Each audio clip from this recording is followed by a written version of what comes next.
পাশের পাড়ায় খিচুড়ি মারতে যেয়ে যে আমি খিচুড়ি খেয়ে নেবো আর আমার বন্ধুরা সব দাঁড়িয়ে থাকবে, সেটাকে আমি জানতাম, সেটাই বলি চলো তোমাদের সাথে।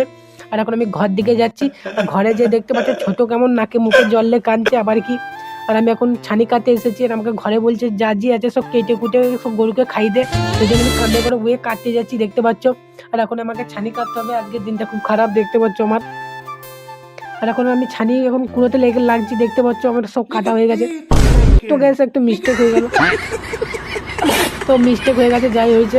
এখন তো আমাকে উঠতেই হবে যেহেতু আমি ছানি কাটছিলাম। আর এখন শীতকালের দিনে যে কতটা চান করা কষ্ট তোমরা হচ্ছে নিশ্চয়ই জানো, সেজন্য এখন কি আর বলবো, চান তো করতে হবে। তো এরা দুজন কি বলছে দেখো, বলছে তুই তো বেশ চান করলি। আর এখন আমরা খিচুড়ি খাওয়ার লোকেশনটার দিকে যাচ্ছি, তোমরা দেখতে পাচ্ছ।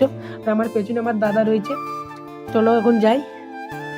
তো গ্যাস দেখতে পাচ্ছ আমার দাদা এগুলো চলে গেছে, আর দুটো ছেলের কাছে রিপোর্টার রিপোর্ট নিতে কি বললো দেখলে। আর এখন দেখতে পাচ্ছ এদিকে আমি চলে এসেছি, আর এই দুটো ছেলে বিনা নিমন্ত্রণে চলে এসেছে, তোমরা নিশ্চয়ই দেখছো।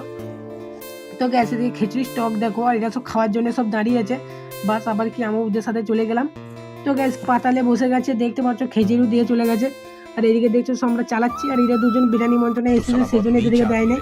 তো গ্যাস আমরা খিচুড়ি খেয়ে ঘর যাচ্ছি, আর আমার ভিডিও ভালো লাগলে নিশ্চয়ই ফলো করবে।